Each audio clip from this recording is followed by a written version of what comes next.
And welcome in everyone once again high above the vet. JJ Sylvia, Carter Sylvia along with you on this chilly evening here in Somerset and Carter. It's good that we all get to warm up inside in this big matchup for the Somerset-Berkley Raiders. Yeah, I've watched this West Bridgewater team, and I would say it's going to be a tough test for the Somerset-Berkley team. It's definitely not going to be a cakewalk. It will not be a cakewalk indeed. In Carter, despite the size difference between these two teams, we saw it in warm-ups. West Bridgewater can hit from distance, and that's going to be something they're going to need to do if they want to beat the Raiders tonight. No matter the sport, size can't really dictate how a team's going to play, and I think this Bridgewater team probably has a lot of heart, and they'll see what they can do against the giants of Somerset-Berkley.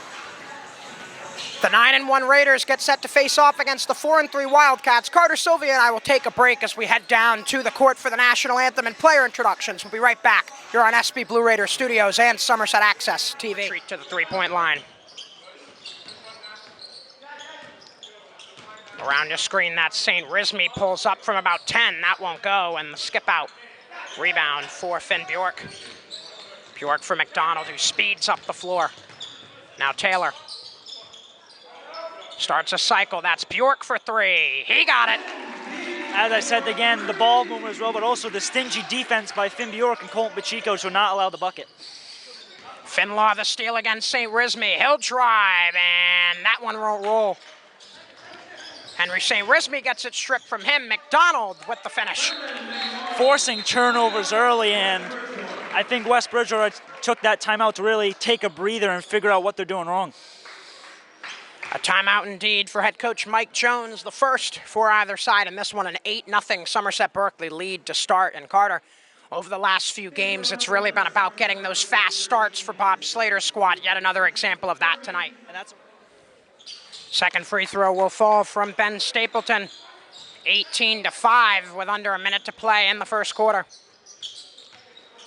With the Raiders looking to secure their spot in the upcoming MIAA state tournament. Pacheco almost crossed himself up with his own handles. He gets it back. Now Finlaw on the drive outside Pacheco. He'll drive and kick. That's Taylor. Slicing. He'll put it up and get it to go. What a tough finish for Dom Taylor. Dom Taylor really being a big factor in this game this early, not just with his offense, but his stifling defense. Huggins across court. Finds his fellow subbing in McLean, and there's his first bucket. Great for McLean to get on the scoreboard there after having a rough first quarter. Finlaw up top, Taylor. Now to the corner, Loro for three. Short. And that will bring quarter number one to an end with a 20-7 Somerset-Berkley lead. Back in the booth, JJ Sylvia, Carter Sylvia with you. And Carter, in that first quarter, Somerset-Berkley's defense was really the name of the game. Oh yeah, getting steals, getting boards, but also what I liked in the offensive end was Finn Bjork inside with the rebounds, and the size mismatch is really looking not good for the West Bridgewater. Indeed, and Bjork has been dominating thus far. Obviously, the last game that we called here at the vet, Carter, Bjork had a double-double. He's looking like he might be right back to another one of those tonight. Yeah, especially with he's averaging over 12 rebounds a game this season, and teams really have to figure out how to stop him, because when he's on his game, it's kind of really hard to stop him. Really hard to stop indeed. Let's talk about the other center in Lamar Valentina Jr. He has been great in terms of the pick and roll game, screening, as well as getting passes off early in this one for the Wildcats. I think that's what they're going to use to stop Finn Bjork. He's really actually been a big presence inside on the defensive end, stealing rebounds from Finn Bjork. Let's see how this battle of centers and size and skill goes the rest of the way. Let's head down to the court for quarter number two on Somerset Access TV and SB Blue Raider Studios. He'll break half court and now give it over. St. Rizmi, his bounce pass got taken away. Fast break chance for Max Finlaw the other way. Puts it in. Looks like Somerset-Berkley has come up with a little bit different defensive game plan. It proves working as Brent McDonald gets a steal in the bucket. First Dom Taylor, now Brendan McDonald. The Raiders all over West Bridgewater on the defensive end. Another stop and pop three from McLean will fall. J.J. McLean from downtown. J.J. McLean starting to heat up here. Looked like he got his confidence back after the not so good first quarter he had. Now Finlaw in the corner. He'll drive. Got it stripped from him. Now trying to find Laura on the cut. Laura outside McDonald. Bang! Brendan McDonald from downtown and a 20-point Raider lead here in the first half, 30-10. Brendan McDonald Cautious with his center the rest of the way. I think I know you love about Finn Bjorkes, but that bench with Jacob Loro and Kellen Langlois, two very capable players to fill in that spot for Finn Bjork. Crook, the rebound off the miss. He'll push it for McDonald on the other end, and one. And Brendan McDonald will head to the free throw line looking to complete the three-point play. Great little hesitation there by Brendan McDonald. 30-point Raider lead as this game is starting to be reminiscent of our last broadcast. Inside, cannot finish on Finn Bjork. Jack Garces with the miss. Finlaw the other way, he got it. What I've really been impressed with this Somerset-Berkley team in the first half is they've been really focused on finding those high percentage shots, and they're really clicking on those shots, and that's how you're going to win games. Now Garces trying to shake Crook. Gets a screen from St. Rizmi. That didn't help much. McLean for St. Rizmi. His three comes in and out. Pacheco the rebound. Less than 20 seconds left in this half. Finlaw to the corner. Langlois bobbled it a bit. Back for Max Finlaw. Finlaw driving baseline for Pacheco on the cut and the layup. As I said before, one of those high percentage shots, and they're really just capitalizing on the opportunities that they're given. McLean at the buzzer will miss. And that will conclude this first half of play. Back up here on the walking track, JJ Sylvia, Carter Sylvia with you for Somerset Access TV and SB Blue Raider Studios. And Carter, consistency is key with this Raiders squad. They've been consistent over the last few games against some very difficult opponents, but they just keep on coming. As I said before about those high percentage shots, they're just capitalizing on everything they're given. As for the Wildcats, they're lacking the high percentage shots, and that's ultimately why they're losing big in this game. And Carter, if you're heading into that locker room as head coach Mike Jones, what's your message to your Wildcats? You're playing against a team that's clearly on a march back to prominence. How do you motivate your players in a situation like this, down by 30 plus? You got to give them a situation where there's nothing to lose, you know? They know that they may not come back in this game, but just play like it's your last game ever and see what happens.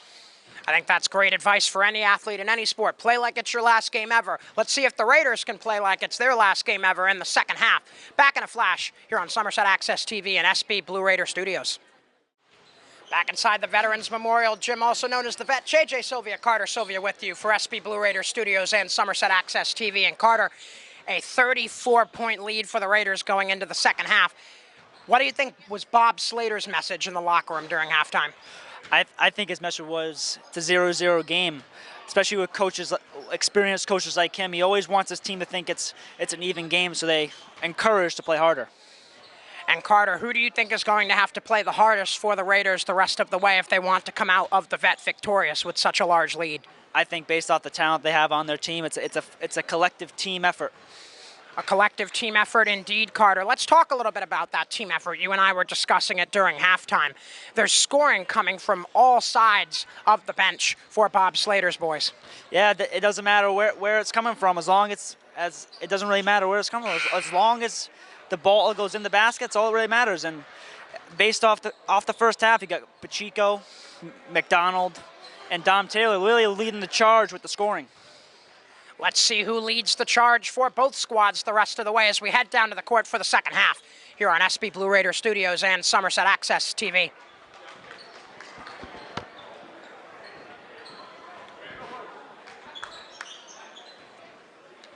Eight minutes back up on the clock.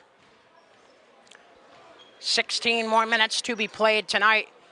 Yeah, 12 on the shot clock. Pacheco the three, short. Bjork tried to tip the board out, but it will get right into the hands of Armani Lauret. Lauret for St. Rizmi, and that one will fall. Not sure if it's a 2 or a 3. His foot might have been on the line. They're going to count it as a 3. 50-17 Raiders. St. Rizmi the steal. He'll bounce pass for Garces, and that's a finish for Jack Garces. And the Raider lead starting to dwindle. Almost down to 30 again. McDonald gives it up for Finlaw. Now in the paint, Taylor outside, and a foul called by Stapleton. Ben Stapleton, back-to-back three-pointers for West Bridgewater. One from St. Rismy, one from Stapleton. Finlaw trying to match, he will.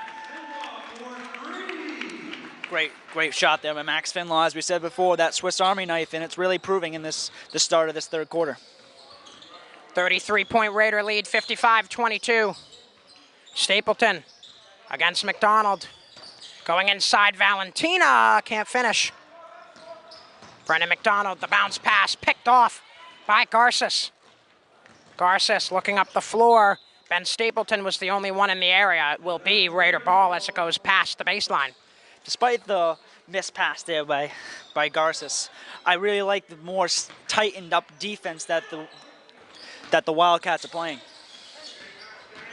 Pacheco slashing through.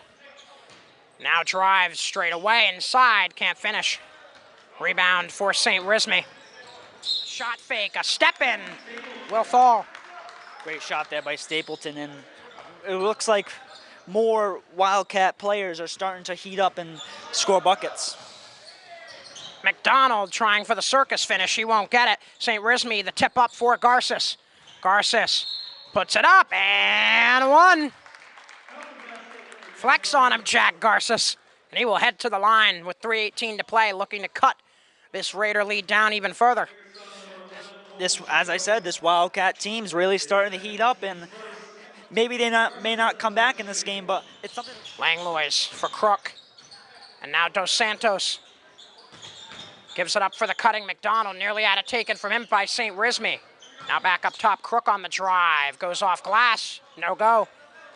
Here comes Garces the other way. The bounce pass for Stapleton, who will finish with the left hand.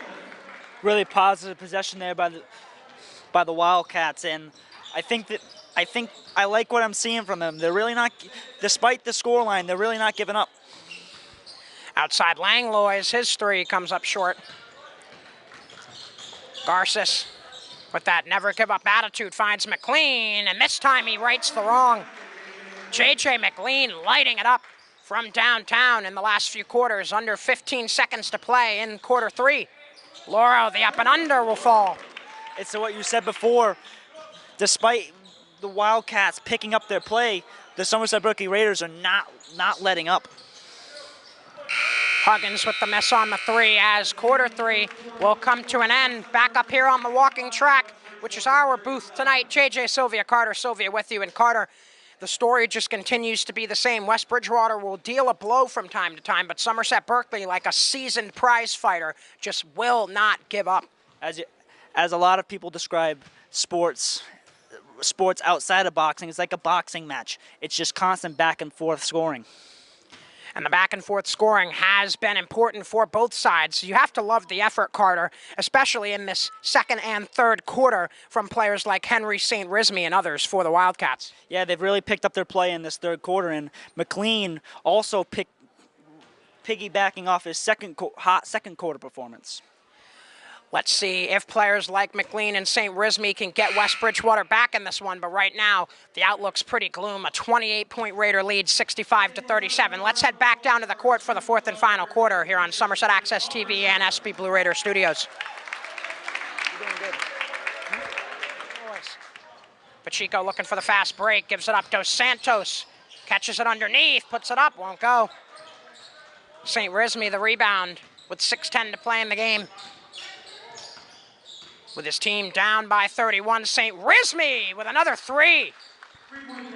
St. Rismy really heating up here in the second half with a couple of three-point bombs. King outside Pacheco, comes up short. Rebound for Nick Navin. Navin to push the floor, finding McLean.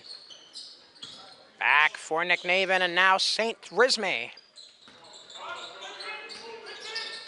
St. Rismy gets stripped by Pacheco, but Colton couldn't keep it in bounds. For the Wildcats, he'll miss the first. Somerset-Berkley will go to 10-1 with this victory. In a season where They've really had their eyes on the prize since day one, and that prize sits somewhere up in the Boston area, awaiting them in the MIAA Final Four. Last Final Four was at UMass Boston. Reum, the three, bit strong. Board for Navin, and he'll push Nick Navin to the corner.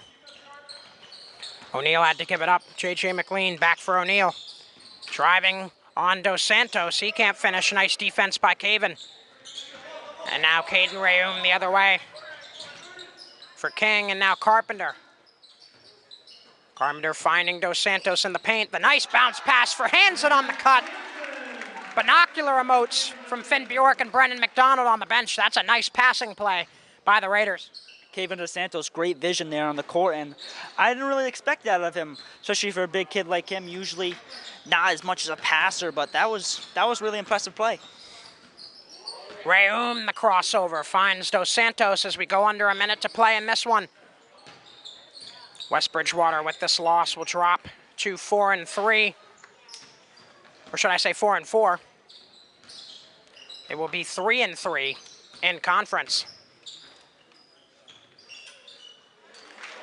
Nice bucket in the waking moments for Polidori. 71-44 in favor of the Raiders.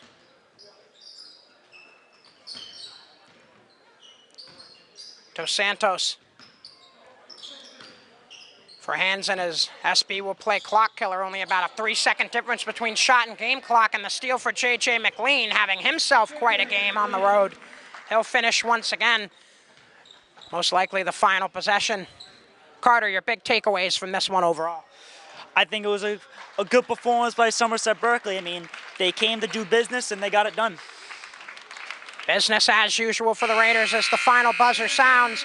A 71-46 victory for the home squad tonight. One more time back in the booth with you. JJ Sylvia, Carter Sylvia with you. And Carter, Somerset-Berkley, once more, we've been saying it all season, they've been dominating. It almost seems like the competition sometimes isn't enough for the Raiders.